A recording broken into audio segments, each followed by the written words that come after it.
almost every day, something that David Icke said is supported now by happenings and evidence.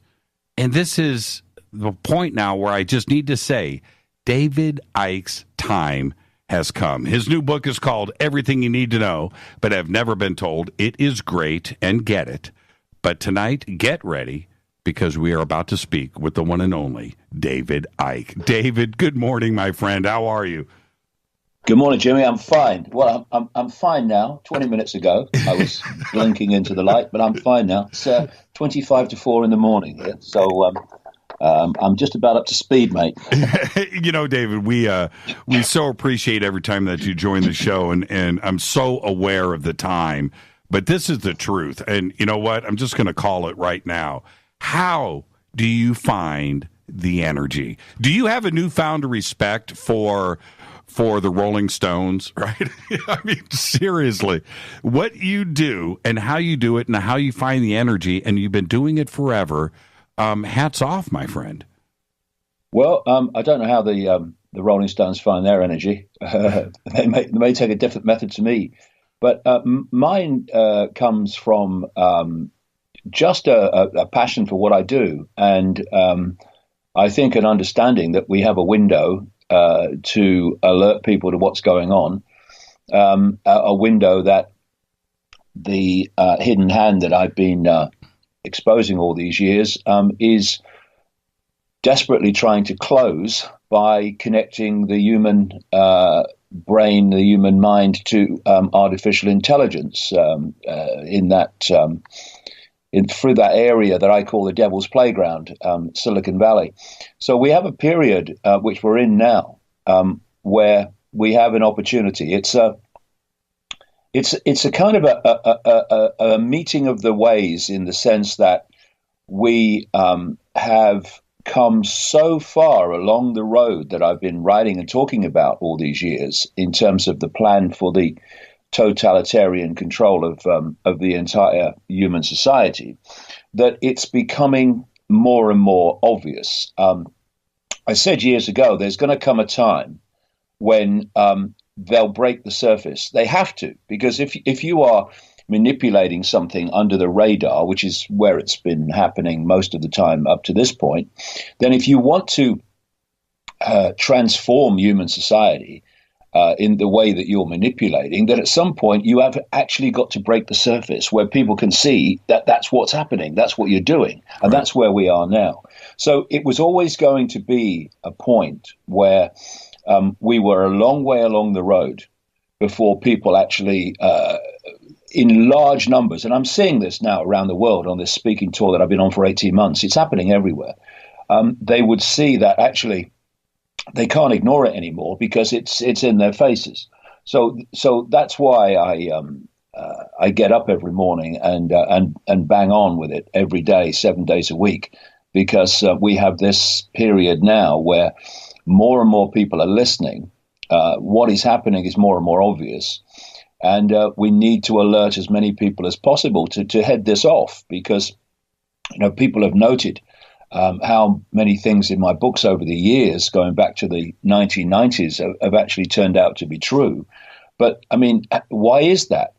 Very simple. There is a plan for the world. It has been unfolding for a very long time. And if you can access that plan, then you can comfortably predict the future, not just in theme often, but in detail, because unless there's an intervention, that plan will unfold. This is why Aldous Huxley in Brave New World, published in 1932, George Orwell, 1984, published in 1948, that's why they've been so accurate. Right. It's because they weren't coming just from their imagination. They had also got access to this projected agenda for the world. And if you do, then you can predict the future. The idea, of course, of people like me and what I do is to stop that future happening by alerting people so that there is an intervention. Let me jump in there for a second, David, if you don't mind. I last saw you September 19th last year in Los Angeles. We all know about what has happened in the last year and a half. That's been extraordinary. I don't want to address that just yet. Let's go back to the last 20 years for you. Are you at the point, and it's okay if you say yes, are you at the point where you can stand up and go, see, I told you so? Is that part of your ego? Will you, because you have a lot of people that need to hear just that. Are you at that point? Are you okay with speaking out? Well, yeah, it's not about I told you so. You see, when I say to people, look, I said this and I wrote this 20 years ago, 25 years ago, and it's happening. I don't say that so that people say, oh, yeah, he's great, isn't he? Look what he said, and it's all been right. Ain't he good? I say it for a simple reason.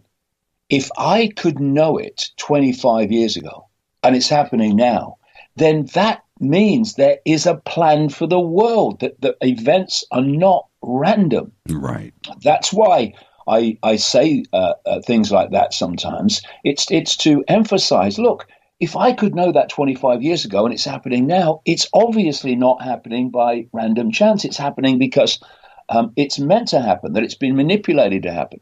This is, again, the example of Aldous Huxley and George Orwell. It's the same principle. How did they know all those decades and decades and decades ago that the world that we are experiencing now was going to happen? Because there is a plan. It's very, very important. It's fundamental that we understand that, because if there's a plan, it means that there's someone or something or some network manipulating that plan, deciding on that plan, and putting it covertly into place. And therefore, lots of dots begin to connect and dominoes start to fall once you realize that events are not random, but that the society transforming ones have been planned not just for 5 minutes or 5 years or even 50 years, but far longer even than that. Is it getting easier to write the message? Is it getting easier to speak about it? Yes. I mean, you're talking to me now. When I started out in 1990, consciously on this journey of discovery, uncovering, and communicating, it was a very different world. No one wanted to know, really. Right. I mean, my first trips around America in the 1990s. I mean, I was talking in people's front rooms, Jimmy. Right. In places like New England. I was talking to 8 people at an event near Chicago. I mean, really. And when I was invited to speak at these big expos, as they were then, these whole life expos, right, places like Los Angeles and San Francisco. I remember speaking at another one in Las Vegas. You were put on at the end of the night when everyone had gone home. All the Deepak Chopras and Wayne Dyers. They were in the prime time of the day, and they would have packed halls, and I would be on at the end of the day when people were sweeping up and preparing the breakfast tables for the next morning. And of course, you didn't speak to many people, but if you keep going, I mean, that was the hardest time, Jimmy, to be honest. I mean, it's a different thing now. It's coping with the interest. In those days, it was coping with the lack of interest. I know, right? And I'll tell you what, the lack of interest is far harder to deal with, because you wonder where it's going. You wonder if there's any point in what you're doing. I mean, you're traveling around, talking to people and paying for the privilege. Right. But if what you say has validity and you keep saying it and you won't stop saying it, and no matter what the pressures are to just go and do something else, then if it's got validity, it will be shown to be so eventually. And that's what's proving to be the turning point for me. And what I'm finding, this is why, in answer to the question, it is getting easier, is because as I've gone around the world in the last 18 months on this speaking tour, more and more people are opening their minds to question things they wouldn't question before. They're opening their minds to possibilities they wouldn't have even considered before. And it's not only numbers, it's the kind of people, it's system people I'm seeing. People you'd never think would have questioned anything who are now questioning it. And it's been an interesting week for me because this new book, Everything You Need to Know But Have Never Been Told, has come out. I've done a lot of interviews on the British media this week, on radio stations and what have you. Now, I remember the days in 1991, 92, when if I went on a radio station, then I would get ridiculed and laughed at, and that basically they would just dismiss me with a wave of the hand, and it would be a good laugh. I mean, it will give the audience a laugh. Let's talk to that David Icke bloke. What I found, even to my astonishment, doing these interviews this week, is how many of the presenters are absolutely into this information now. It's just been an incredible turnaround that we're seeing unfold. Obviously, it's not as big as we'd like it to be, but it's moving in that direction. And so there's much to be encouraged about, but also much to be mind-focused about because of the speed in which this agenda is unfolding now in many areas, not least the key one. Two key ones. One is this transhumanist agenda to replace the human mind with artificial intelligence. But the other key one, and interestingly, both are fundamentally coming out of Silicon Valley. It's to hijack the flow of information, right. Not least algorithmically through Facebook, Google, YouTube, etc., to stop this information that's challenging the official narrative from circulating as it has done in the last few years, thanks to the internet. I want to, before we move on, we have so much to cover tonight and we'll run out of time like we always do. But I do want to point out one thing. I have friends that were with you in the beginning that all share some pretty funny David Icke stories. He slept on my couch. We did this. We fed each other. And, it was so many years ago, but here we are today. And look at the message. And here we are. You're still friends. We don't have to name names here, but you're still friends with all of those that supported you over the years. And now you are able to ride this together today. And that's got to make you feel pretty good. Well, yeah, I mean, I feel really good for a lot of people because in those early days, literally, I mean, staying in a hotel, you having a laugh. Right. It was a couch, it was a spare bedroom. It was, I mean, I've slept in a car more than once to save money on expenses while I was doing this. So yeah, there was a lot of people in those early days that were. That helped you out, and it didn't seem really to be going anywhere for a long time. But something inside you drives you on, and you do it anyway. And then the waters start to break, and it's been just an incredible journey because it never. You never would have thought it would have got to where it is now in some of the situations that I've found myself in, where absolutely no one wanted to know. Right. So it's good to see that a lot of people have been vindicated, and a lot of people's efforts are bearing fruit. And there's I said to you in an email this week or last week. And I wasn't saying it in jest, and I know that you got my point. I want the audience to hear this out. When I said the book is fantastic, and you're absolutely right, and we've been speaking about this, and we're doing this together, and yes, but I really want you to be wrong, right? You know what I mean? We don't want you to be right here. You are, but you know what I mean? This is something that we want you to be wrong here. Yeah, exactly. That's what I was saying a few minutes ago. Yes. The idea is to eventually be wrong. Right. Wrong in the sense that what you say the plan for the world doesn't happen. Right. I'll be honest with you. I get no satisfaction whatsoever at seeing things that were in my books in the 90s being read on the television news today. No satisfaction whatsoever. It's like stick your chest out. See, I told you. Well, actually, I don't want to tell you. Right. I don't want it to happen. And I think, Jimmy, that's the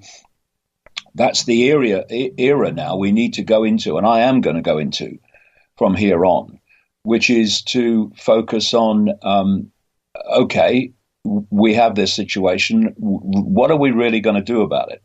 And the answers are not sitting around a table with someone taking minutes. They are a transformation of human perception, because it's the hijacking of human perception that has got us into this situation. It's everything. I mean, I emphasize this in the book. And from perception comes what you will do and won't do, support, not support, challenge, not challenge, accept, not accept. Mm-hmm.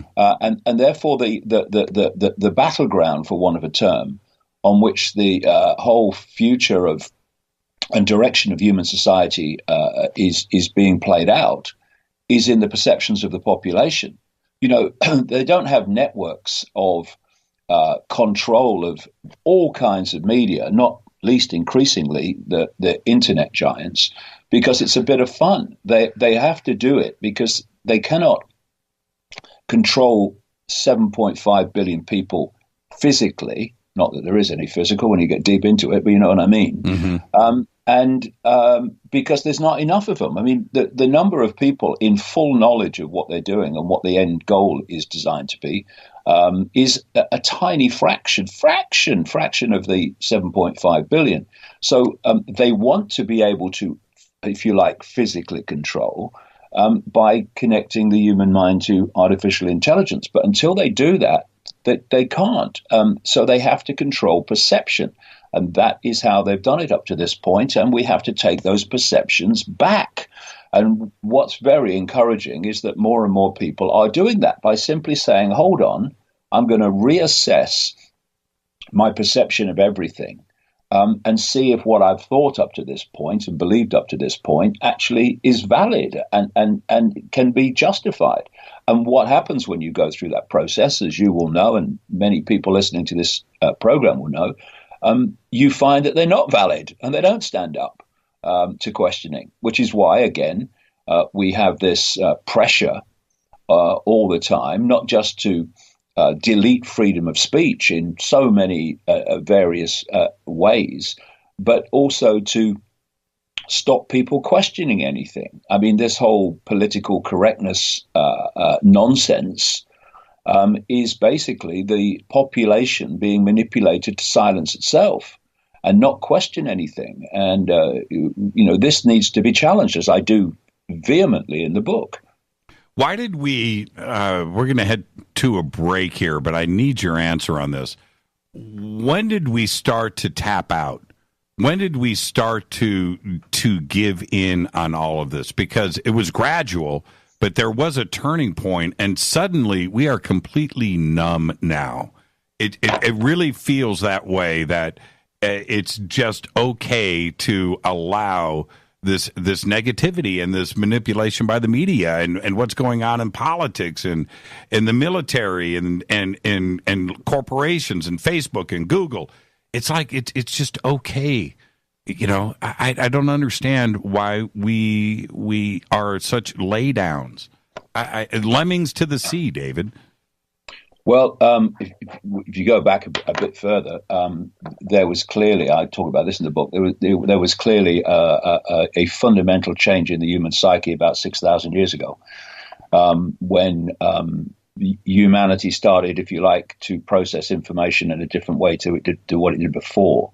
But if you bring it closer to where we are, basically you have a system that has been structured so that many, many, many in the target population are playing a part every day in building their own prison and building their own perceptual prison, while having no idea that's what they're doing.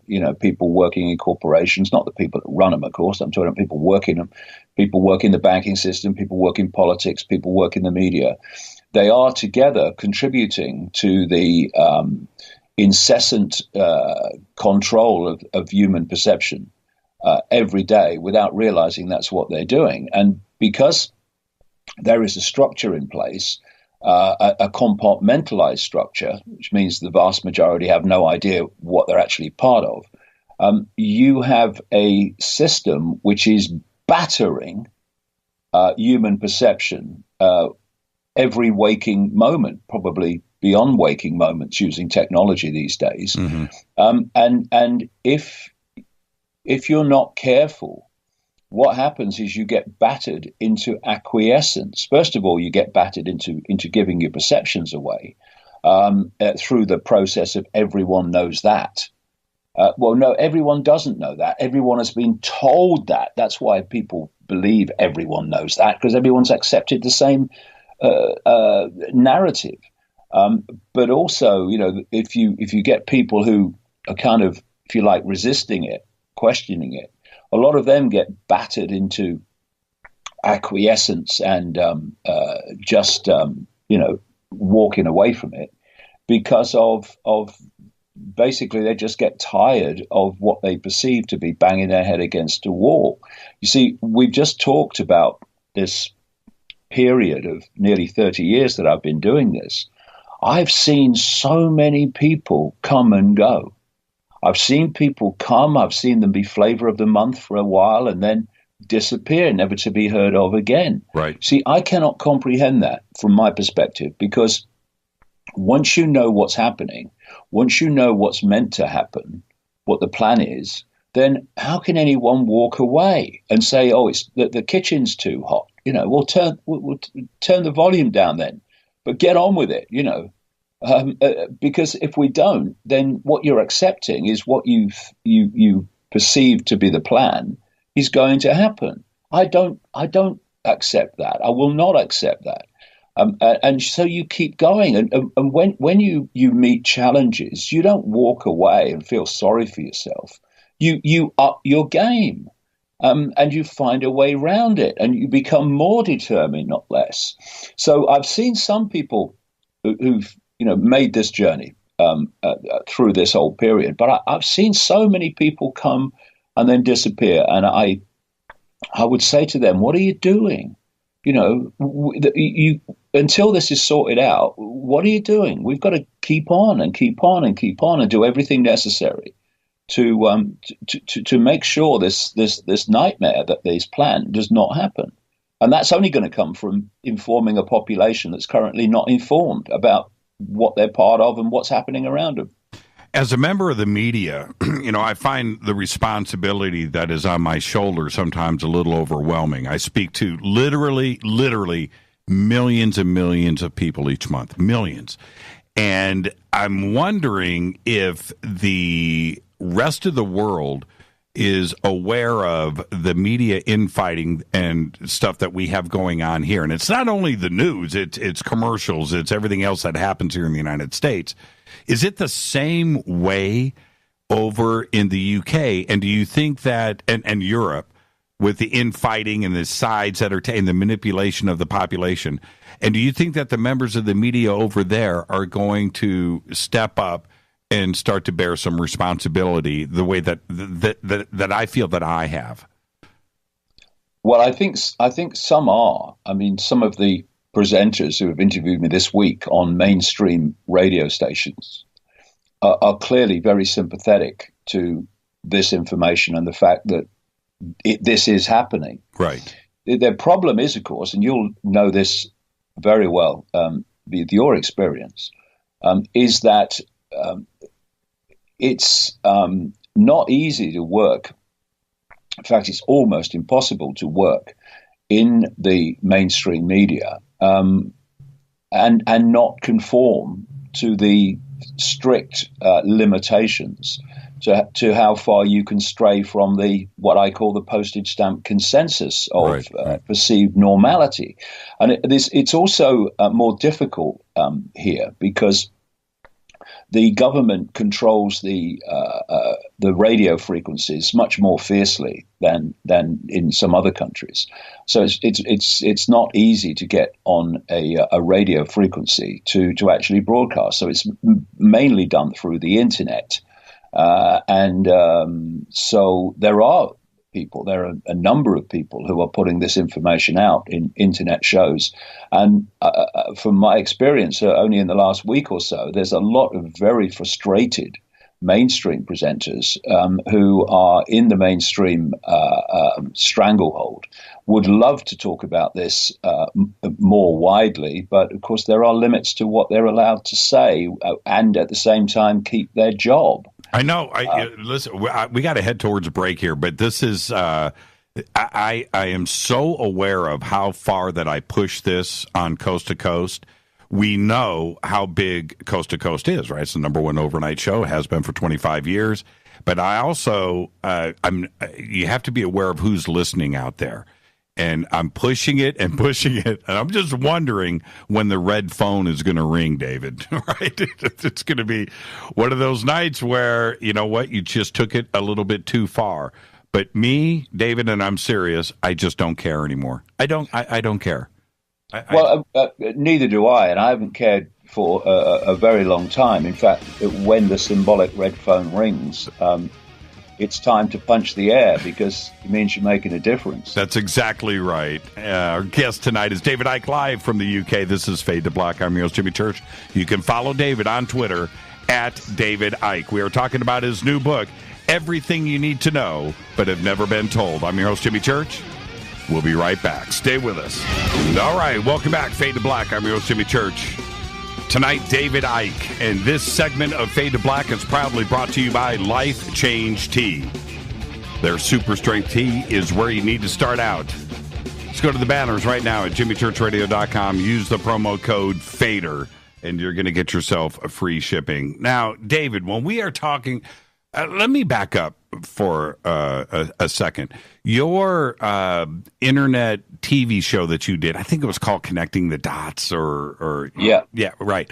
And back then, when you were talking about how you started to figure out the matrix and Wi-Fi signals and things, and the ability to project this, but it opened up my mind one night. I was like, man, David's right here. Hold on a second. And I went through all of that series of broadcasts, and I started to figure things out, and it was frightening. But then, now let's fast forward to earlier this year, when Elon Musk literally said, check it out, man. I think it's ones and zeros. I think we're living in a binary world. This isn't real. This is a simulated thing. Now, it's one thing for you to say it and for me to understand. When Elon Musk says something like that, he is reaching to an audience that has never read David Icke or listened to Fade to Black or Coast to Coast. Do you understand what I'm saying? And boom, it suddenly validates things, and now people are listening to us that have been talking about this forever. When Elon said that, did you sit back and go, okay, it is real. I've been talking about it. But this is something that, coming from a guy that has tremendous influence in all circles. Yeah, three things, really. First of all, I'm glad he said it, because it opened up the conversation. But I do, as I say in the new book, I do question why someone like Elon Musk, for instance, can warn increasingly often about the dangers of the end of humanity as we know it, of connecting the human mind to AI, and then buys companies like Neuralink to do just that. I think that's a very strange contradiction. But of course, it's not just Elon Musk now.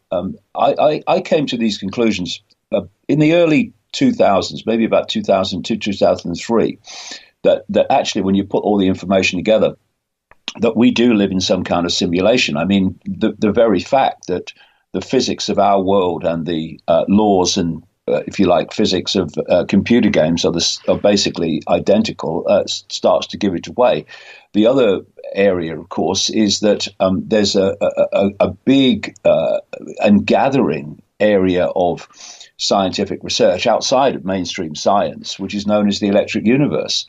And when you look at their findings and their discoveries and their explanations of how the universe works through electrical and electromagnetic fields and sources of communication, then again, you start to look at the whole simulation and what they're finding with the electromagnetic electrical structure, on one level anyway, of our reality is the very Wi-Fi field, what I call the cosmic internet, that I've been writing about all these years. And like I say, it's not just Elon Musk. I mean, we're now seeing more and more mainstream scientists who are coming out and saying, well, actually, it does look like we're in a simulation. There's a guy called Silas Bean who led a team that studied this at the University of Bonn. There's a guy called James Gates who was a scientific advisor to the Obama administration. And in the last year, a guy called Rich Terrell, who is a computer scientist at NASA, who has come out and said, he thinks we live in a holographic digital simulation, which is just the wording that I was using all those years ago. It's a digital holographic phenomenon. And of course, what comes from that is that digital holographic simulations and constructs do not just manifest naturally. There is some intelligence that's created it. So what is that intelligence? So once we start to go down this road of seeing that actually we're in some kind of construct, then other things come from that, which is, of course, well, who built it? So it's a fascinating time. I would just have some caution, however, and just say that we should always question why suddenly so many in the mainstream are coming out and saying we live in a simulation. I think there's very little question, if any, that we do live in a simulation. But why do they want us to look at this now in with more and more people coming out? And some will be genuine, but there is, of course, this agenda of artificial intelligence and connecting people to technology. And you know, we've got to watch the double bluff where they say, yeah, we do live in a simulation, so let's just make the best of it. Right. And this is the way to make the best of it. Connect to technology, which will allow you to get more out of the construct and such like. We have to be aware of that. But I'm glad it's coming out, because once you go down these roads, a lot of other preconceived ideas and preconceived perceptions of reality start to fall. These pillars of it's a solid world and everything's limited and what have you, they all fall. Because if we live in a simulation, we don't live in the world that we've been told throughout our lives we live in. In fact, we do not even live in a world. We live in an information source, which is operating within a certain very tiny band of frequency. And we are decoding that information source into the reality that we think we're experiencing outside of us. In fact, it only exists in the visual sense, in a few centimeters at the back of the brain, that decodes electrical information from the five senses into holographic digital information, I would say, which is the world we think is outside of us, but is actually inside of us. We live in an information source. We do not live in a world. And let me be devil's advocate here for a second. And those that would say, well, what does that matter? What does it change in our world if that is the case? Our world is still our world. It's not going to. I still have to work tomorrow. Yeah, I'm not saying that we shouldn't live in the world and enjoy it. I do. Right. But to understand how we're creating it and how it manifests is to take our power back over it. See, I don't just bang on all the time about perception and taking control of perception just on the basis of, and then you won't have your mind and beliefs manipulated in the way that they are. Right. Perception is fundamental to everything, because this is the way I see it. We are living in this information source, which operates like a form of cosmic Wi-Fi. You know, we can't see Wi-Fi, but we're aware it exists because we have computers that connect to Wi-Fi and take the information from Wi-Fi, which in the Wi-Fi sense is in a totally different, the information is in a totally different state to what it is when it appears on the screen. Why? Because the computer has taken the Wi-Fi information in the form that it takes there, and it's decoded it into the information we see on the screen in a very different form. What we're doing is taking information from cosmic Wi-Fi, this quantum field of possibility and probability, and we are decoding that into a very different form, which is the digital holographic reality that we experience as the world. Now, what possibilities and probabilities we take from that cosmic Wi-Fi field, just as the information that we go to and explore on the internet, people will go to these websites, someone will go to these websites, depends on perception. Even on that level, people's perceptions are dictating which websites they go to and which websites they don't go to. That's right. But in the cosmic sense, our perceptions manifest as a band of frequency. If you, for instance, see yourself in very limited terms, I'm just little me, I have no power, that perceptual state manifests as a very low and very narrow band of frequency, in a very low band of frequency. And therefore, you set up a feedback loop between your perceptions and this cosmic Wi-Fi field or fields. And so you will set up that feedback loop at the level, at the frequency band level of your perception. So if you see yourself in very limited terms, I have no power, nothing ever happens to me outside of the ordinary, what you're doing is creating a feedback loop. And what that feedback loop is a self-fulfilling prophecy, because you are now interacting with the cosmic field of possibility and probability at the level of little me, I have no power. And therefore, that feedback loop will manifest, you will manifest by decoding that information into a holographic, quote, physical experience that will reflect your perception. So when you expand your mind and you expand your self-identity, which is the absolute key to everything, and you say, I'm not, Ethel on the checkout. I'm not Bill who drives a bus. I am infinite awareness, all that is, has been, and ever can be, having that experience. Well, now you are perceiving both yourself and reality in a much more expanded way. And that expanded perception of possibility and probability will then interact with the cosmic field of possibility and probability in a much more expanded and high frequency state.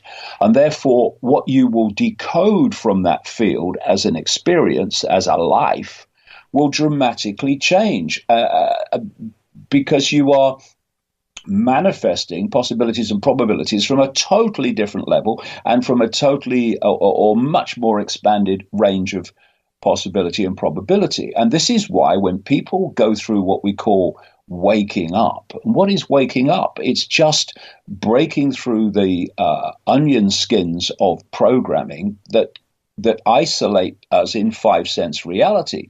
When they start to break up simply by questioning what we've believed up to this point and realizing it has no validity, so we only believe it through repetition, not through credibility, then that process starts in which you start to interact with the quantum fields in a much more expanded way. And what people then find is suddenly there's great synchronicity in their life there wasn't before.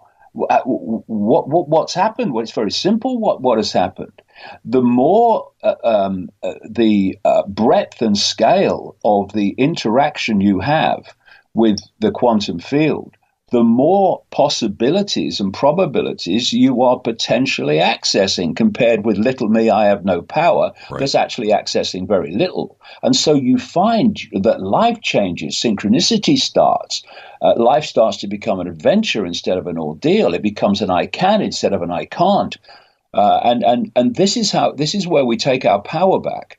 But through this this means, this is one of the great problems that I see in what's called the alternative media, is that much of it may be alternative in the sense that it sees world events in either a slightly or very different way to the mainstream narrative, but it's still on the postage stamp. It's still on the postage stamp consensus about the way reality works.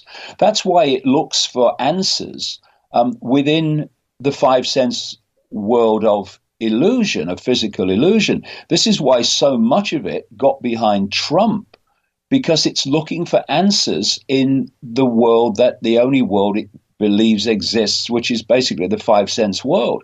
And so you get behind Trump because Trump's telling you what you want to hear. Of course, all politicians do that. And therefore he'll change it. Well, he's not going to change it. He's just a pawn of the same force that ironically the alternative media have been exposing all these years. We're not going to change the five sense world within the five sense world, because the five sense world's just a movie screen. It's just a reflection of a decoded reflection of information states and perceptual states. It's our perceptions we have to change. And if you bring it down to a basic level, we create collectively, individually and collectively, a feedback loop between ourselves via perception and this quantum field of possibility and probability. We basically demanifest that which is controlling us, or we demanifest its effect, because we no longer decode it into reality. The reason that human perceptions are so targeted, in fact, that's the bottom line foundation of all the manipulation, is because deep in the shadows, they know about this feedback loop, which is based on perception. If they can control our perception and limit them and squeeze them and give us a false little me identity, they know that through that they will be dictating our life experience through this feedback loop. This is where the answers lie. And that's why I'm far more encouraged and optimistic about turning this around. If you said to me, or it was the case, that we had to turn this around by people sitting around tables, someone taking minutes and stockpiling weapons and all this stuff, right. Then forget it. It's over. But because of how reality works, we don't have to do that. In fact, it's the worst thing we can do, really, because once you set up the feedback loop with a transformation of perception, then things like organizations and happenings within the world of five senses, they naturally occur synchronistically from the fact that you're manifesting them from the realm of probability and possibility. This is where we need to go. This is where the answers lie. And through this process, if enough of us start to do this, and it is happening, then basically you can transform this world dramatically quickly, because the world that we experience is simply the sum total of human perception. Change perception, change the world.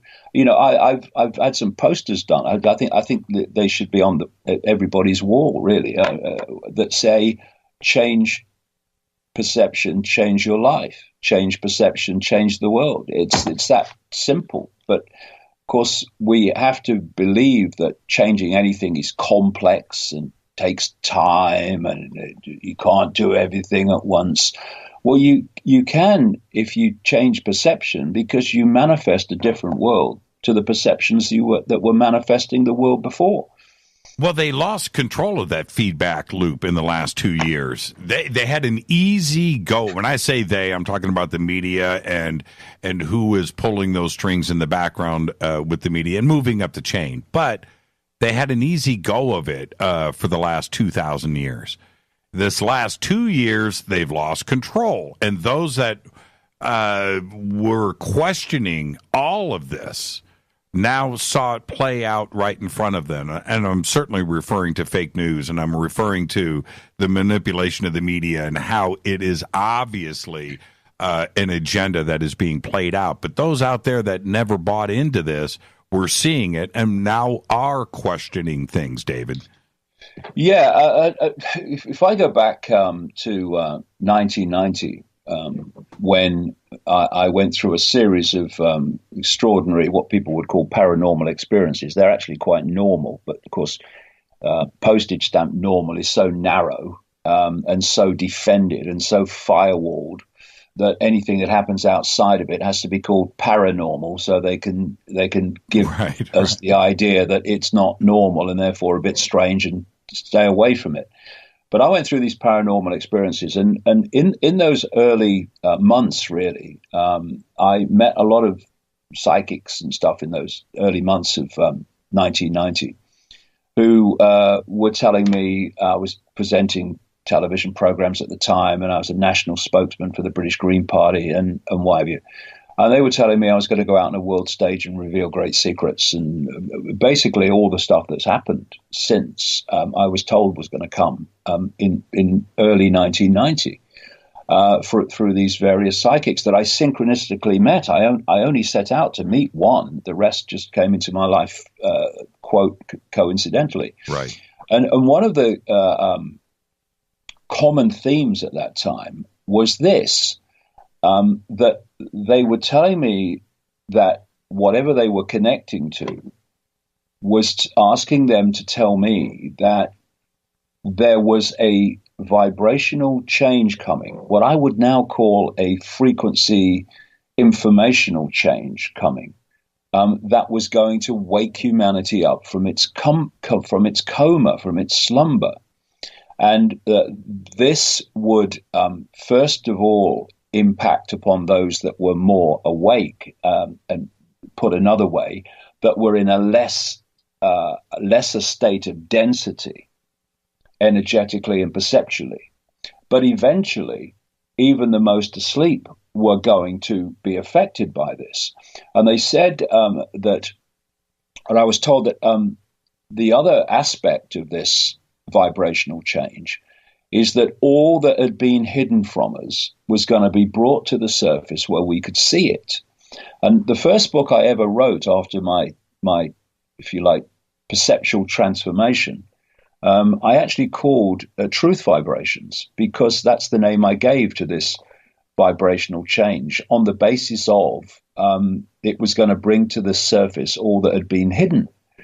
And of course, in 1990, when I was told this, and I was blinking into this whole new life that was starting to unfold before me then, there was no sign whatsoever, A, that anyone was waking up to question anything, and B, that all that had been hidden was going to be brought to the surface. But look, Jimmy, from the perspective of coming up to late 2017, which is what, 1990, 2017, those things are happening. More and more people are awakening and questioning. And my goodness, look at what we know now. We didn't know 5 years ago. Never mind what we knew or didn't know in 1990. So there is, people, we look at this manipulative force, and we need to understand what its game is. We need to understand what its goals are. We need to understand fundamentally how it works, so that we can stop being hoaxed by it, by seeing through it. But let us not forget that this manipulative force in cosmic terms of infinite awareness, infinite possibility, is a fly on an elephant's back, and that which wishes to rebalance this reality and awaken humanity from its manipulated coma is at work, and it's at work all around us. And I think it's been working through me since 1990. That's what I was told was going to happen, and my life has taken that road. And that's not to say look at me, I'm the savior. No, the point is, this force, this what Wakantanka, what the Lakota call the force that moves all things, infinite awareness, of which we are all a point of attention, within which we're all a point of attention, can work through anybody. It's letting it in that's the key. Ethel on the checkout who says, "Oh, well, I've got no power." Open your mind to it, let it in, and your life will transform. And what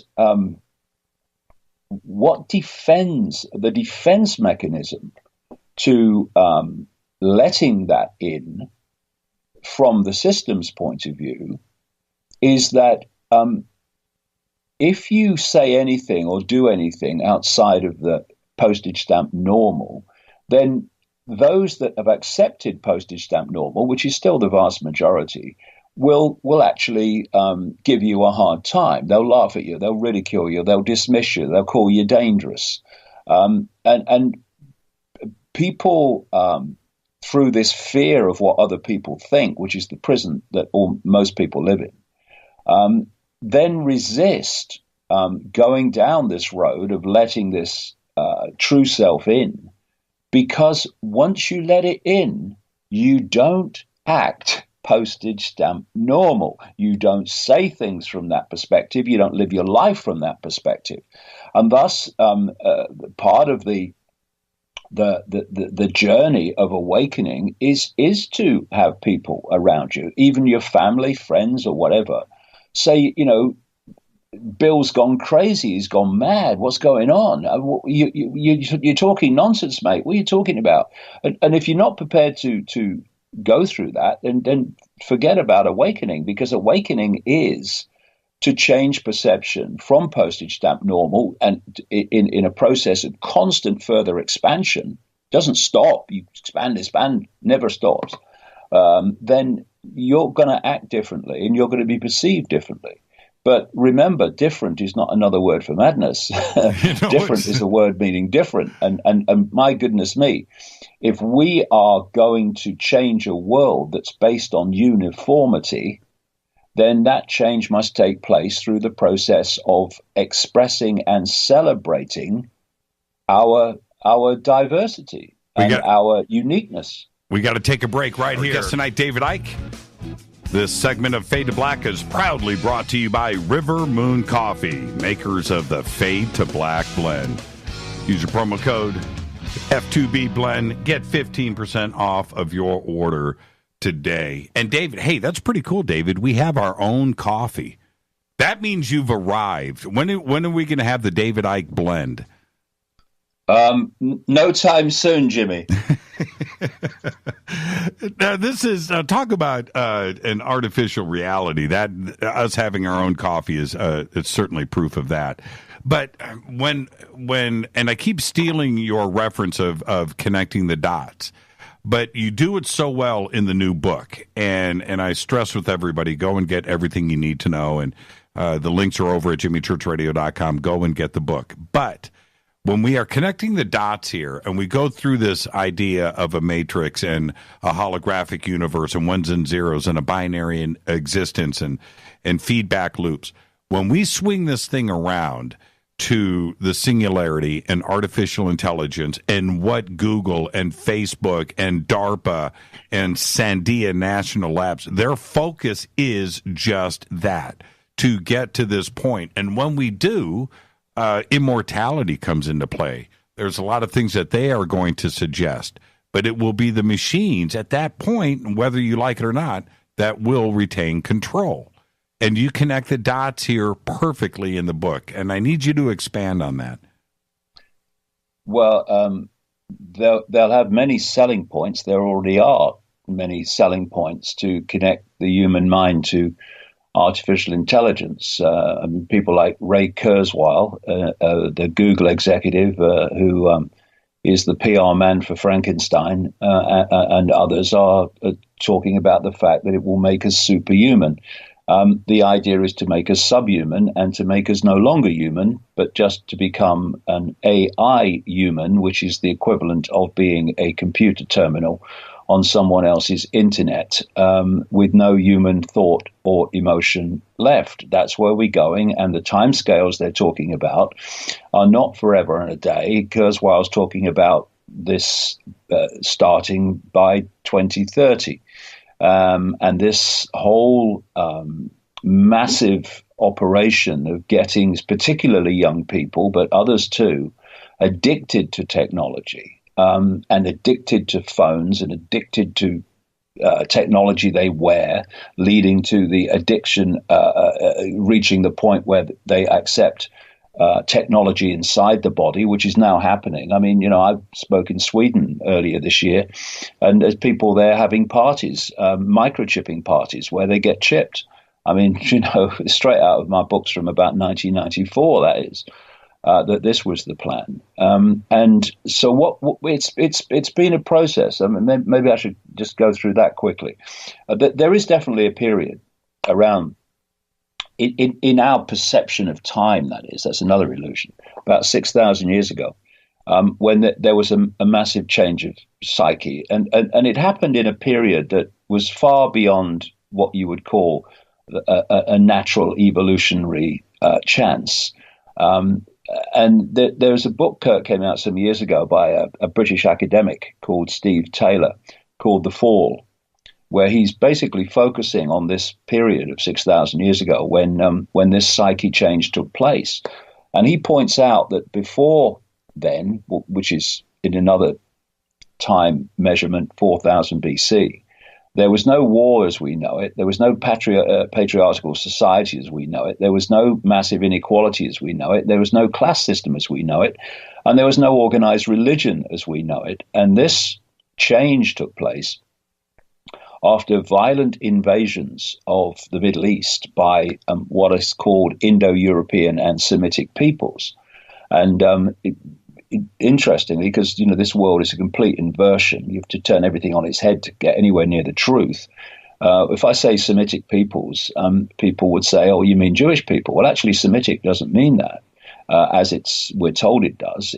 Semitic refers to a series of a language group in the Middle East, the overwhelming vast majority of which are Arabic languages, ironically. Someone called Rian Eisler, who's a cultural historian, is quoted in the book as saying that this change of psyche about 6,000 years ago, she calls it the Great Change, a change so great indeed that nothing in all we know of human cultural evolution is comparable in magnitude. Now, this psyche change, I say, was when human society, human perception, therefore human society, started to be hijacked in a very big way. And the process has gone on and gone on and gone on. And it's always been leading to where we are now, which is to so control the human psyche that basically humanity becomes assimilated into this AI mind. I keep hearing AI everywhere. Of course I do. It is everywhere. AI this, AI that, AI is going to run this, AI that. My question has been, what is AI? What is AI? And I've quoted some people in the book who work with AI, and there's that, some of them are saying we don't really understand it. We don't really understand what it is. Well, what are you letting it take the world over for? Do you know there was a story this week of an AI creating an AI, an AI technology, and the AI technology it created is more advanced than the AI technology created by humans. So, what is this AI? And of course, in the book, I talk about this force, this distorted state of awareness, which is what it is in its prime form, but it does take form through various human and non-human forms, and that it has been manipulating human society. The ancient societies talked about it and had different names for it all over the world. This is the manipulative force that is directing the world into where it's going now. And it wants to assimilate all its targets into its state of awareness. So basically, they become it. It absorbs them into its psyche.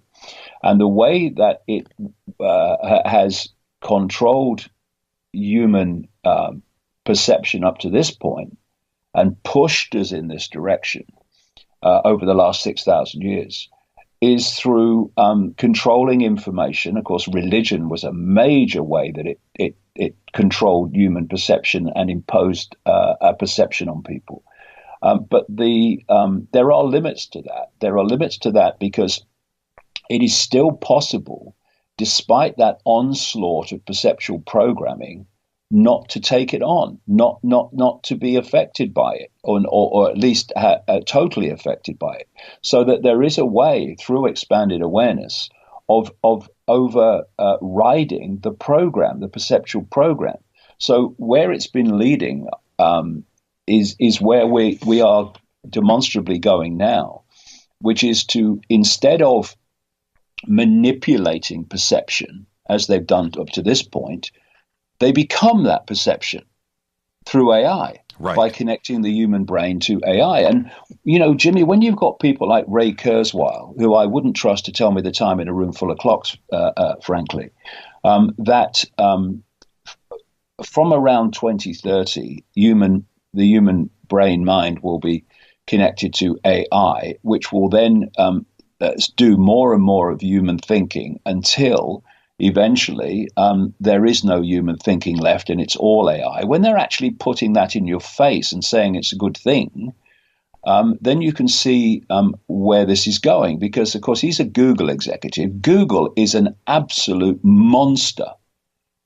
It's not only a search engine, it's one of the fundamental drivers with DARPA in the background, the technological development arm of the Pentagon, that is driving this AI transhumanist agenda. Facebook is a monster. It's not just a social media platform. It too is fundamentally involved in this transhumanist agenda.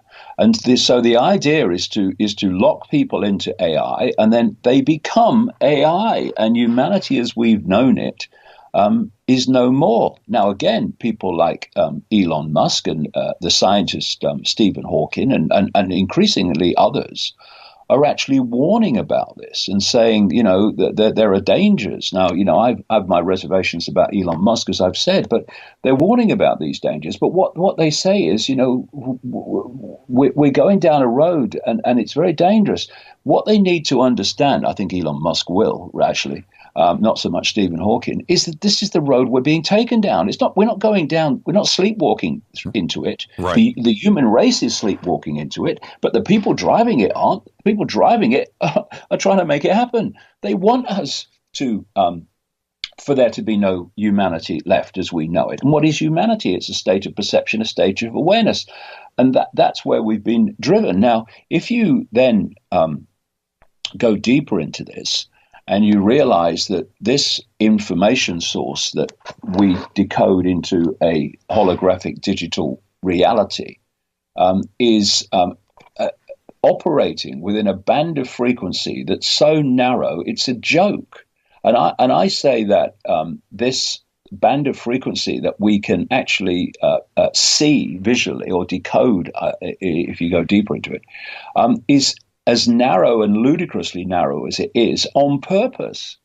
I say that the human genetics, this is talked about, of course, in all the ancient societies, has been manipulated so that we decode reality in a narrow band of frequency that will firewall us off from the greater infinite reality. and therefore isolate our perceptions in little me and the illusions of reality that we are given.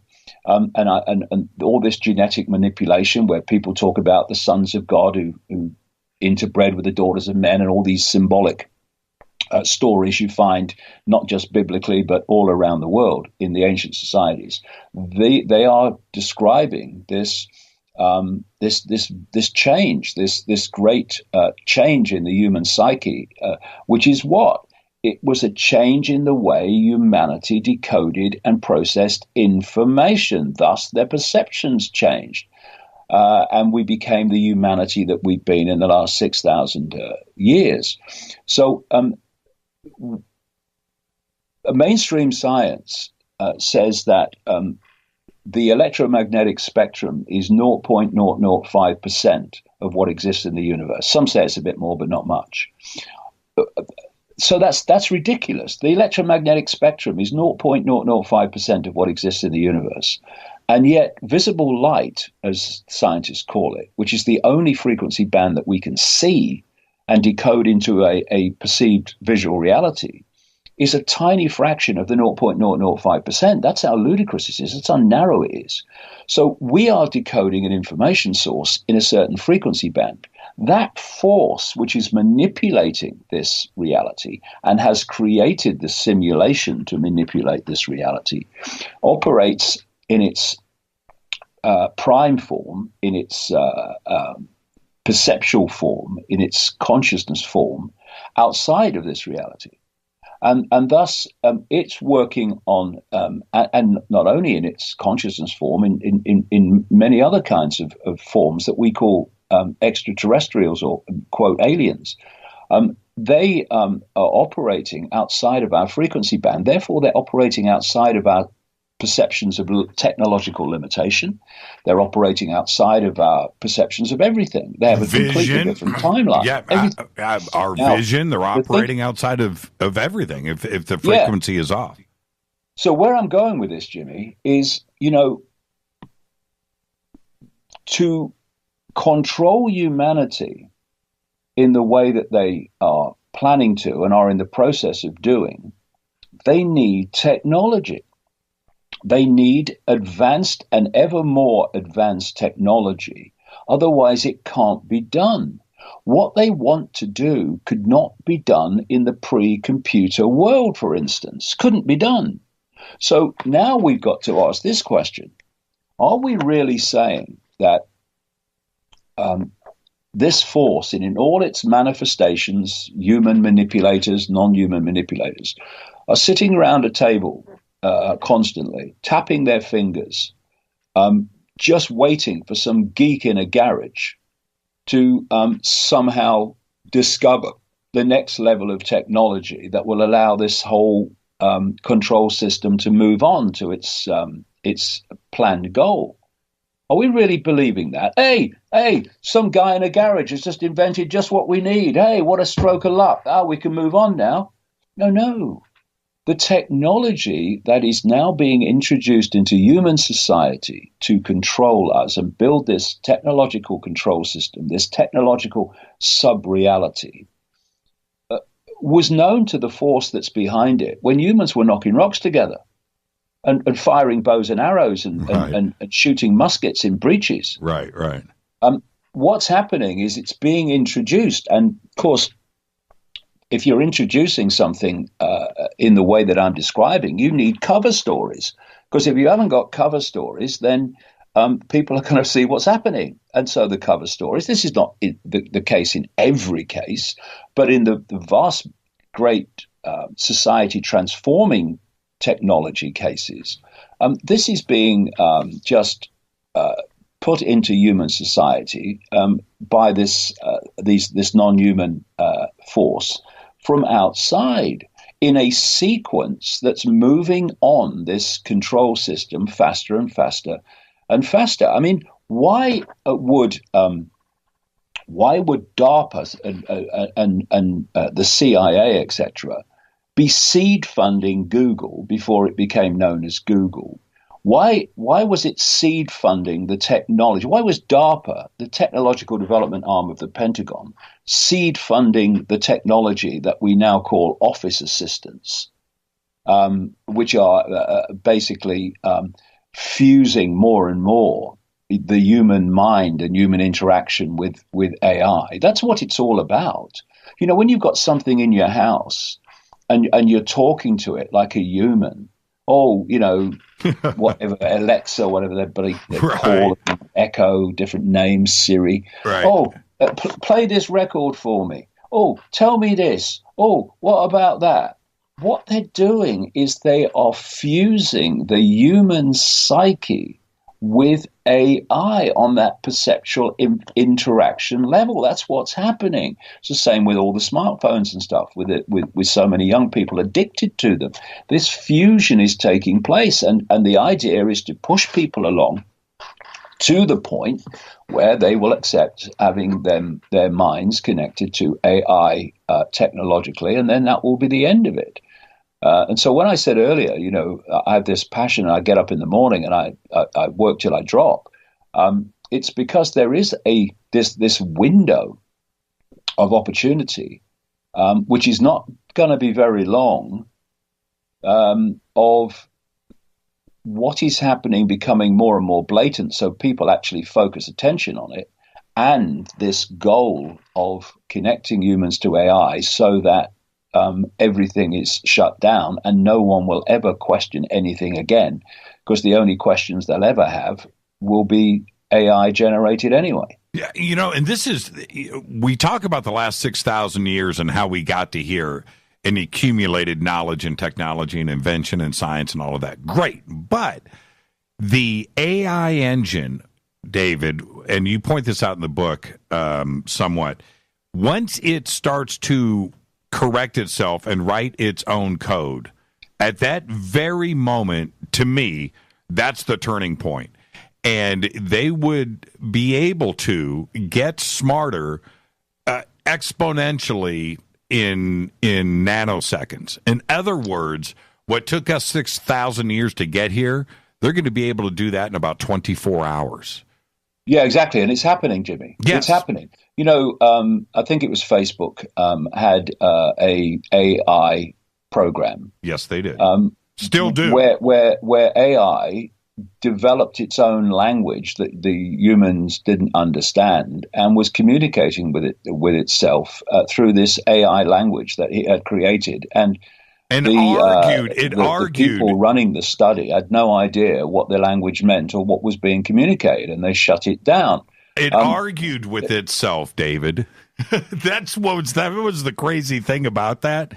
It did exactly what humans do. It started to get angry, right? Yeah, and the thing is, you know, that AI has learned things like how to drive a car by doing nothing but observe how humans drive a car. You know, I mean, you're right, we're not talking about something that is going to move on slowly. It's something that is moving incredibly fast. Now, what is AI? As I say in the book, I would make two distinctions of what AI is. One I would call algorithmic AI, which is what people think they're dealing with, although even that, as you've indicated, is learning so fast that the speed of expansion is incredible. But I say there's another level of AI, and I call that archontic AI. And I use the word archontic because in 1945, a sealed earthen jar was found at a place called Nagamadi, about 75, 80 miles north of Luxor on the Nile in Egypt. And it was found to contain a treasure trove of incredible writing by a people, not a race, a belief system, a people known as Gnostics, which have manifested in various ways. They ran the great library at Alexandria, which was that great depository of ancient knowledge, which the Roman Church destroyed. They were also the psyche behind the Cathars, who were, again, destroyed in southern France by the Roman Church, because they had a completely different view of the human condition. They talked about the creative force, which is what I call infinite awareness. But they also talked about a, quote, fake God, which had created a fake reality. And this fake reality was what humans were living. And as I point out in the book, if you take the symbolic language they were using to describe this fake reality, and of course, what they had to do, and these writings are estimated to have been hidden maybe around 400 AD, which would fit with the 415 AD approximate period of one of the major destructions of the Great Library of Alexandria. They had to communicate with people using the symbolic language that the people of that period would understand. This is where things like descriptions of what I call infinite awareness became the Father, the creative force, that right, which looks over everything. But if you bring that symbolic language through, as I do in the book, to present time, then what they were describing was the simulation. That's what they were describing.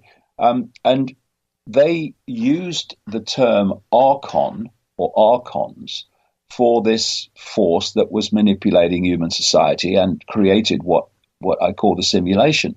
And archons is a word meaning rulers, because they said that these archons, rulers, were the hidden rulers of humanity.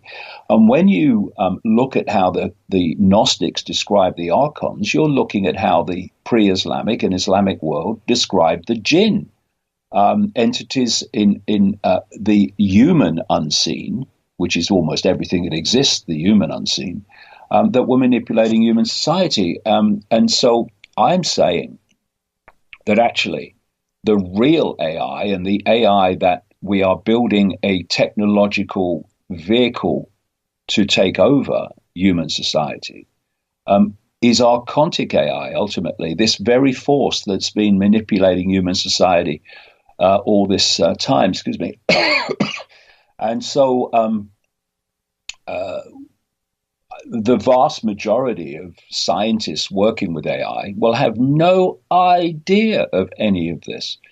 This is why I say that so many of them are completely confused, bewildered, and mesmerized by this, even algorithmic AI that's learning so fast and doing things that they don't really understand what's going on. They're losing control of Frankenstein. That's what's happening.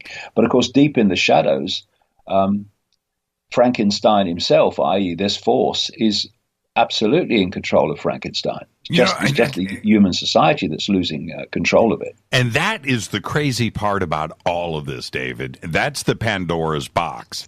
We think we have control. And at that point, AI knows that we are thinking that in advance. They will be able to circumvent and do the workaround on anything that we would try to do to slow it down. They will have outsmarted us. And that's the part that I don't think most people, they grasp, that idea. You want to build in an off switch? AI's thought of that already. Right? Yeah, well, and the point to stress here is that this point that you've just described is not sometime never over the rainbow. It's happening now. That's exactly the point. Absolutely happening now. And if we don't get an understanding of this, it will be too late before we realize that there is a problem in the first place. And so all these diversions, you see, like all the basically the perceptual and sometimes literally civil war between the anti-Trump people in America and the pro-Trump people is a complete and absolute diversion of attention from where all eyes should be focusing on, and that's Silicon Valley and DARPA, because it's DARPA ultimately well, ultimately in the human world anyway, that is driving this agenda. Why would the technological arm of the Pentagon be driving this agenda? Because it likes humanity, because it funded these office assistant technologies, because it would like humanity to have an office assistant. I mean, what's going on? Of course it's not. The DARPA is just about the most sinister organization on earth, Monsanto included, by the way. Oh, man. And therefore, if it wants it, it's real bad for humanity. Let's take a break right here, David. When we come back, now that we've scared the crap out of everybody, David, let's talk solutions. How's that? Okay. Our guest tonight, David Icke, live from the UK. This is Fade to Black. I'm your host, Jimmy Church. We'll be right back. Stay with us. Now, David, I think about, when I think about solutions, and I go back to your 10-hour marathon that I proudly sat front and center in the front row, as you remember, last year in Los Angeles. And you did 6 hours of waking up the audience to the reality of their own lives and those around them. But then you did 2 solid hours of solutions. And in the end, everybody was not only so uplifted and the standing ovation, but that's what they needed. It's one thing to wake everybody up, but then you've got to get to the point of what we can do about it. So here we are with all of this. How do we start to fix this machine? How do we turn this ship around? Well, there's part of it is understanding the problem. There are people who call themselves spiritual and say we must let go of fear, who then say you can't talk about this and the sort of things we've been talking about tonight because you'll frighten people. Well, they'll be a lot more frightened. What I was going to say, they'd be a lot more frightened when they're connected to AI, but they won't even know anything when they're connected to AI that AI doesn't tell them anyway. But the situation that we'll face if we do nothing is far worse than actually facing it now.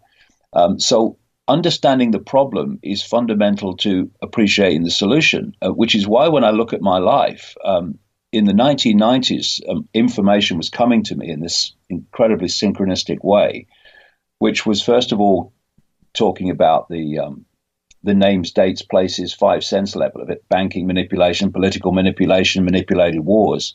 Then from the mid-90s onwards, it was added to by the fact that there's a non-human force behind this. That was followed by an understanding of the illusory nature of reality, and then that was followed by the fact that it's a simulation that we're dealing with. And the key one in that sequence is understanding the illusory nature of reality.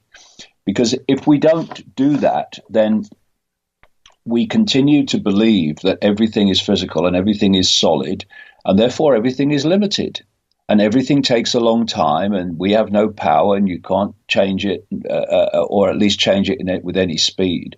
And therefore people just accept things because there's nothing they can do about it. So understanding reality and the nature of who we are, and the fact that we are a state of awareness interacting with this world through the body.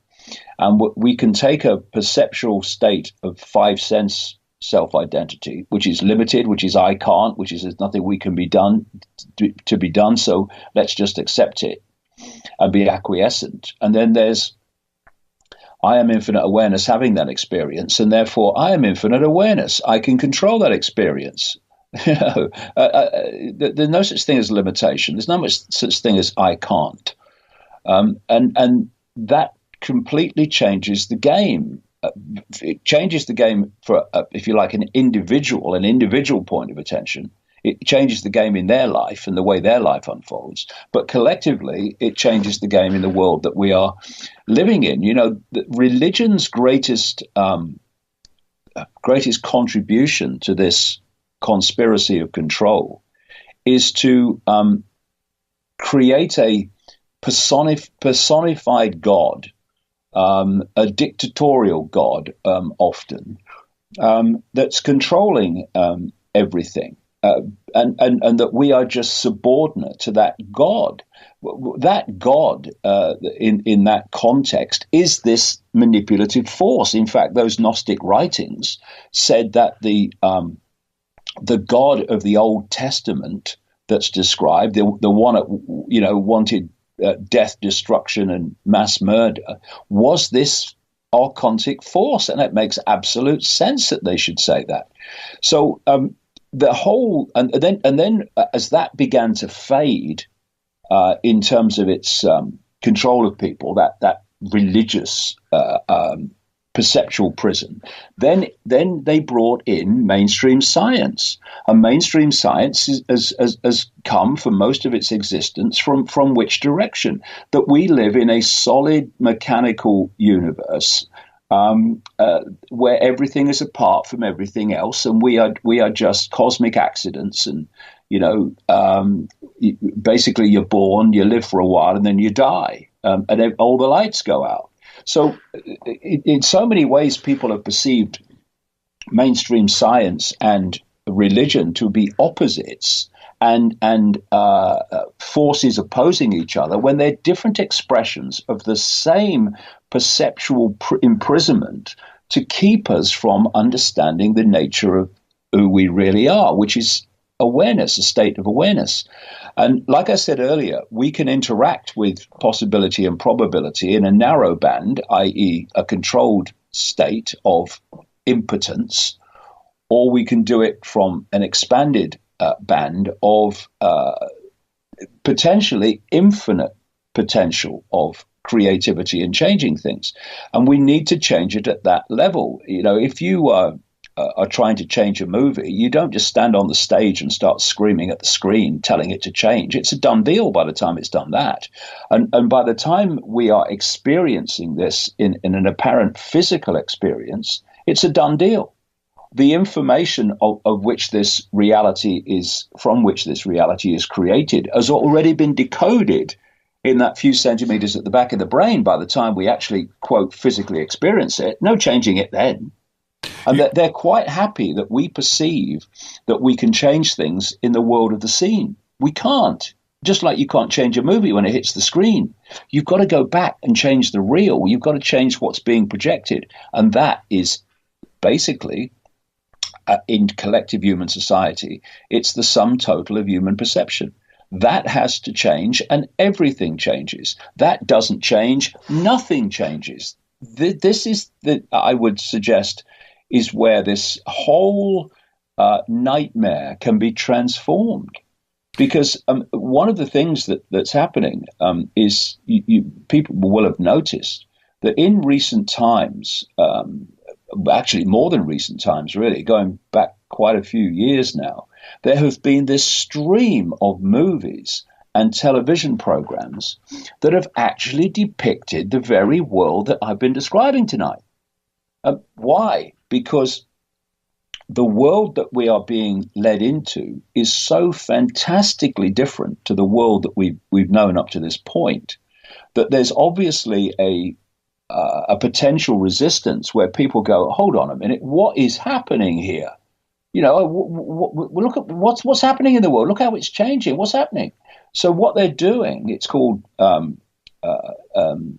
perceptual programming that is about preparing the psyche, the perceptions, the subconscious, to become familiar with this dystopian society I'm describing, so that as it comes in literally, it's not so alien anymore, because the subconscious has been prepared to it. It's called preemptive programming. Right. And again, our psyche is being prepared to accept it. This is what's going on. So what are we coming back to all the time?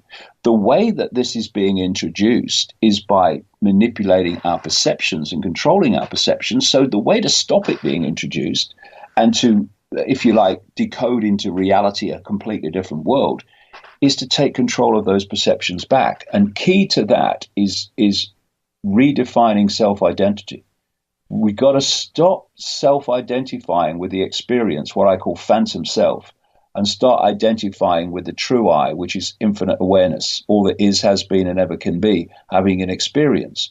And once you do that, then divide and rule fault lines like racism and religion and income bracket and all these fault lines that divide and rule us, they all go because they're meaningless now. And I do what I'm seeing, and it's so blatant when I look at it, is all this political correctness and this LGB, and I mean, there's 26 letters in the alphabet. I'm sure God knows how many letters there'll be eventually describing the minutiae of sexual preference and identity and what have you. What is that doing? It's subdividing our self-identity into smaller and smaller minutiae of perceptions. No longer are we just human, we are male or female. Then we subdivide that, we subdivide that, we subdivide that. So when they're bringing in all this political correctness about transgender and all the rest of it, it's not what they claim. What they claim is that it's about stopping discrimination. Well, I'm all for that. I mean, discrimination against anything is outrageous, or anyone is outrageous. But that's not what it's really about. That's just the excuse. It's encouraging people to self-identify in smaller and smaller segments of self-identity. That they now have to have endless bloody letters to describe it. And the further you subdivide your self-identity into smaller and smaller minutiae of parts, the further your perceptions and your self-identity moves from its true self, which is infinite awareness. And it's sad for me and a real head shaker that the so-called progressive mentality, as it's called, which is actually not liberal. I mean, I would identify with being liberal in the dictionary definition sense, not the political sense, of being in favor of maximum freedom of expression, maximum freedom of lifestyle. I have a simple philosophy: do what you like so long as you don't impose it on anyone else. It's when you start imposing on people that don't want it imposed upon them, and I get interested. If everyone wants to do it, well, you know, be my guest. Just don't impose it on anyone else. So I'm kind of extremely liberal, if you like, from that point of view. But this progressive mentality is not liberal. It's anti-liberal. It's trying to destroy freedom of speech and freedom of expression. And it's trying to tell people what they can and cannot say. And it's all part of this process of dividing and ruling humanity into smaller and smaller units. And what's kind of interesting, if we're talking about a simulation, is that there are many, and of course in the whole New Age arena, etc., this has been talked about for a long time, that there are mathematical codes like pi and Fibonacci and mathematical sequences that have been found and can be seen throughout the whole of human society, from the proportions of the human face to even down to the way hurricanes manifest. There are certain mathematical and geometrical sequences that recur and recur and recur. I say they are there and constantly recurring because they are computer codes of the simulation. But there's another area of mathematical repetition in the fabric of our reality called fractal patterns. And fractal patterns are patterns that subdivide basically from the main pattern into smaller versions of the pattern. So each smaller version is basically a smaller version of the big pattern, and that's classically the way holographic and holograms operate.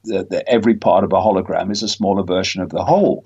But what's interesting, Jimmy, is they're not just finding these fractal patterns in everywhere in our reality, even down to the way rivers break up into other rivers and other streams. All over you see these fractal patterns.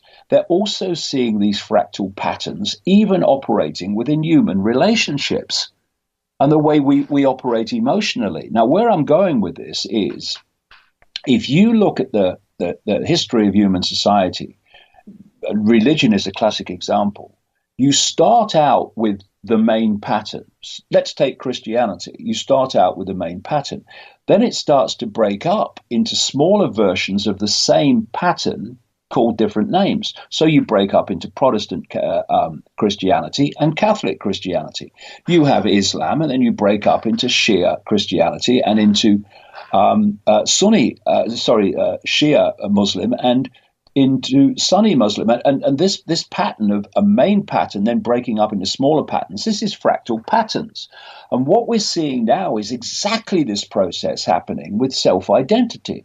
You start off with human, and then it becomes male and female. The patterns are replicated, and now they're being broken up into smaller patterns and smaller patterns. And it's basically a fractal self-identity in which people's perception is moving into smaller and smaller versions of these patterns, to such an extent that you have all these letters now, LGB and goodness knows what. There was one the other day, it went on forever. And they are describing smaller and smaller perceptions of self-identity, and it's going into the opposite direction that we need to go to have a solution to this, which is moving out of the minutiae of self-identity, eventually even moving out of the self-identity of being human, which is just an experience, into the self-identity of the infinite self. And everything changes. Well, David, this is what happened to me, just very quickly, Jimmy. When this journey started for me, right? I changed my self-identity, and everything changed. I remember that. I remember that. I do. I remember that. This is the thing, though. We may be talking about the gay and lesbian and trans, but it's everywhere in society, David. Sports fans are being broken down, into segments on one side of the team, or Republicans and Democrats. Look how, there's subdomains now for every aspect of existence. And you see it in the UK. If you brought up all of the world's religions, all demographics, every aspect of it is being broken down to the point where you have subgroups on the same side fighting amongst themselves. Exactly. Like, do you know, Jimmy? A few weeks ago, we had a transgender lady and a feminist lady having a punch-up in the street. Exactly. How did we get here? How did we get it? And here in the United States right now, for everybody to see, we now have this racism agenda being fought about when we had made strides away from that, 30, 40, 50 years ago. And these wounds, and we're being taken back now in time, and we're having racism discussed in the streets. And now I just don't get it. It's such an effective agenda. Just break it down, get the subgroups going, and the next thing you know, you have dissension amongst the troops on all segments of society.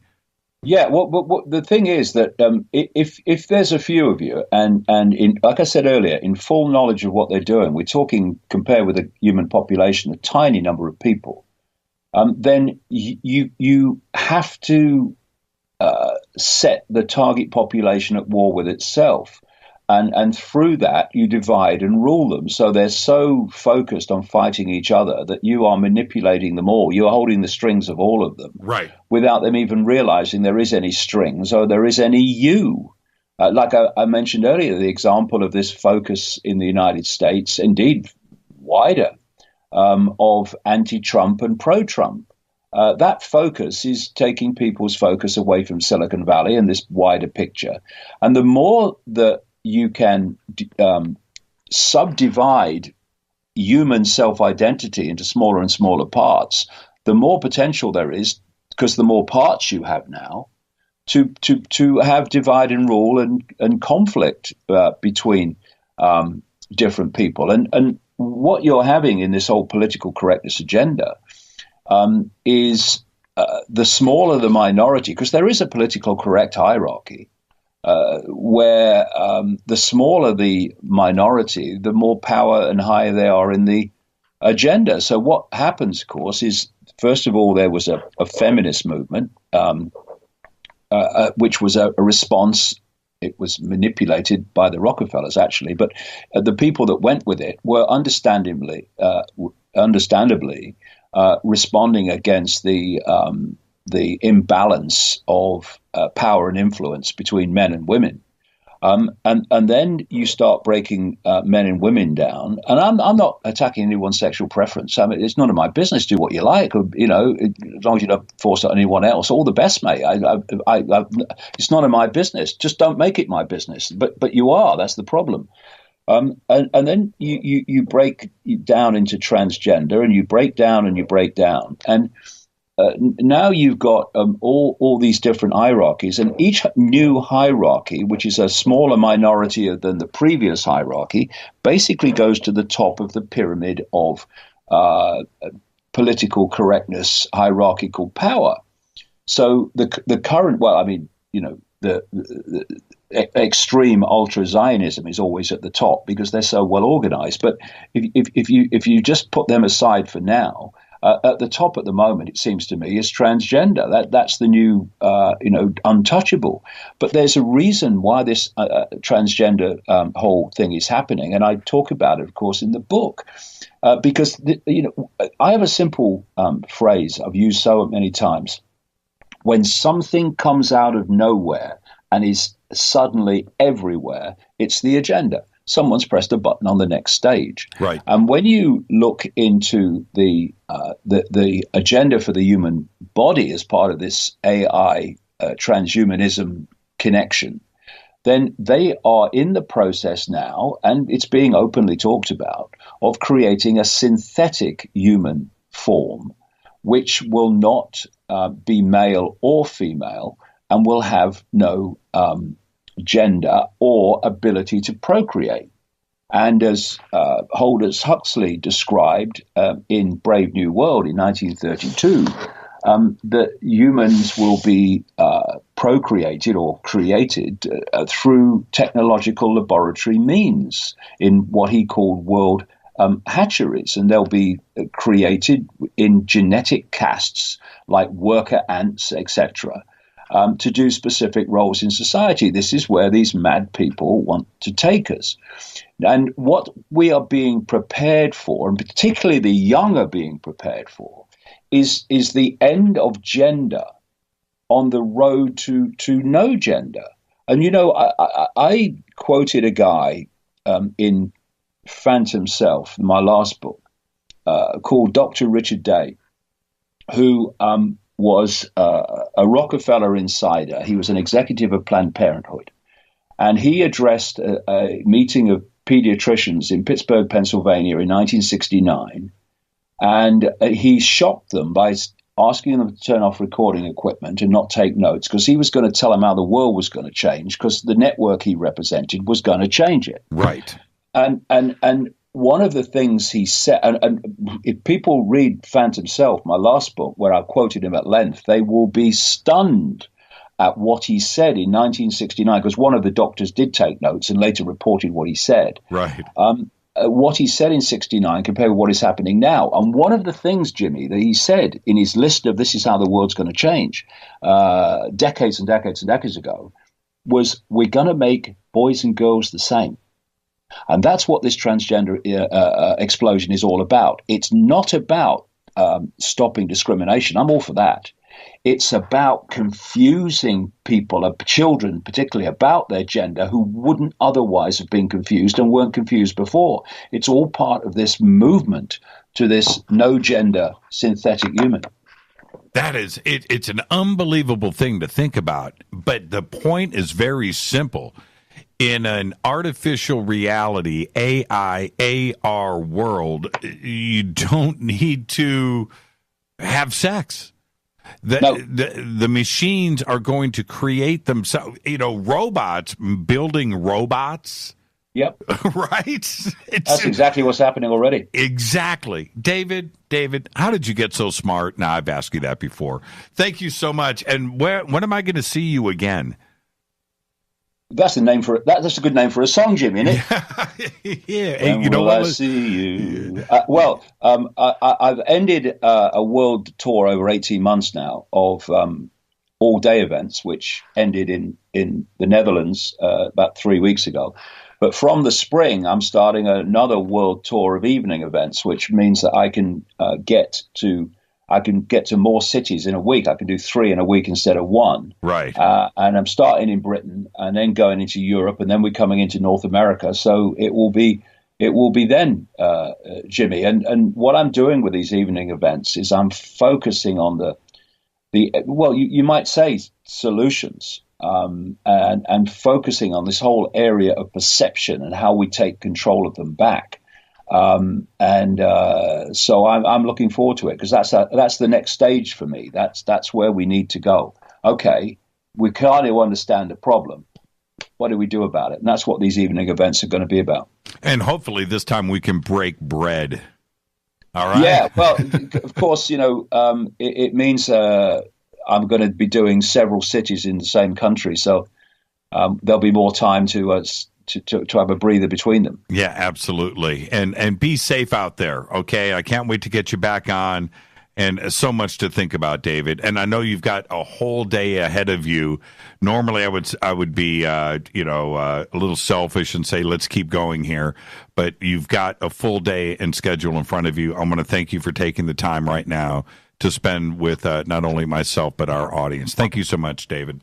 It's been a real pleasure, Jimmy. Even at 3:30 in the morning, it's been a real pleasure. I always enjoy talking to you, mate. You're the best, David. Thank you so much. Safe travels over here to the States, and I look forward to it. We'll get you back on, and we'll talk about all of that.